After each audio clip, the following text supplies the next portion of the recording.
Merci beaucoup. Parfait. Oui. Ça tourne.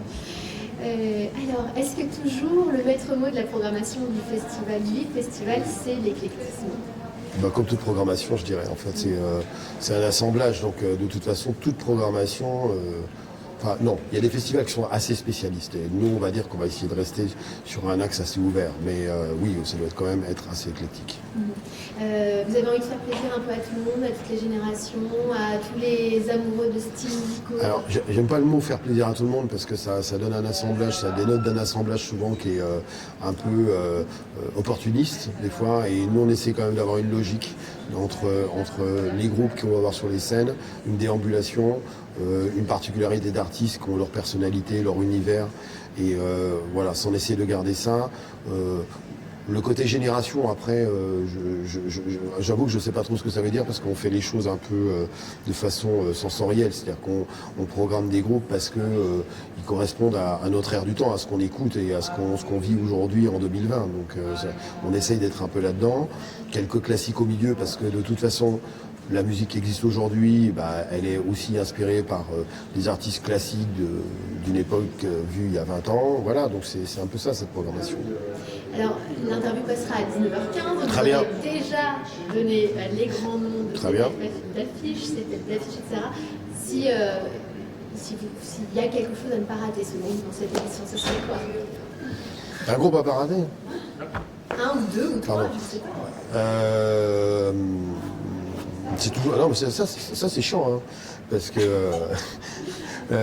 moi je dirais que en tapant dans les classiques, il y a un artiste qui s'appelle Beck, qui est quand même très connu, je crois, en fait, puisqu'il a été un des artistes, je trouve, assez majeurs des années 90. Il a fait un titre qui s'appelait Loser, et c'est un titre, un musicien en tout cas dans les années 90, à l'époque de Offspring, de Nirvana, de Massive Attack, qui a été très connu. Et je trouve que ce type a traversé les âges et les temps avec des projets musicaux tout à fait intéressants. Et là, de l'avoir sur ce festival, je trouve que c'est vraiment quelque chose d'exceptionnel, en tout cas sur une deuxième édition. Après, j'irai sur quelqu'un d'un peu plus actuel, mais découverte quand même, qui s'appelle Sheila, qui est une artiste. Il y en a deux, en fait. Il y a Sheila et Iseult, qui sont deux artistes, mais surtout Sheila. Sheila, c'est une artiste, en fait, que je trouve dans un R&B très actuel, plus pop. On va appeler ça de la musique urbaine, mais avec une vocation pop intéressante. Donc, elle jouera sur la scène de la Friche, la troisième petite scène. Et puis, j'en ai trois, il faut que j'en choisisse. Le troisième, on va dire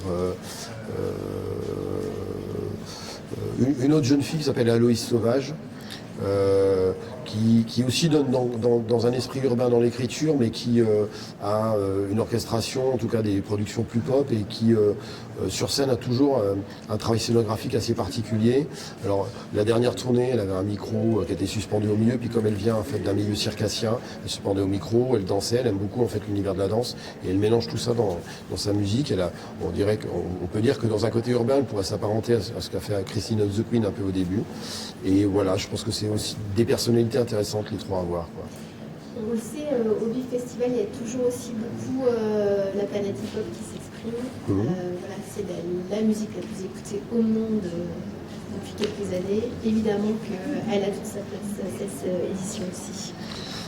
Naturellement, hein, c'est comme dans les années 2000, 90, on avait beaucoup de groupes de rock parce que c'était une musique qui était en effervescence, créative, productive, et donc du coup dans tous les festivals, on avait majoritairement du rock. Aujourd'hui, les musiques dites urbaines, parce que c'est pas seulement du rap, sont quand même assez représentées dans beaucoup de festivals parce que c'est une musique de génération. C'est aujourd'hui forcément une génération qui a entre 15 et 25 ans qui s'identifie et qui est énormément dans ces musiques urbaines et qui... Alors nous, on ne le fait pas forcément pour avoir des jeunes, c'est parce qu'un festival ne doit pas forcément oublier les jeunes générations. On le fait parce que déjà c'est une musique qu'on aime, et puis c'est une musique en tout cas qui correspond aujourd'hui à un public qui arrive sur les festivals.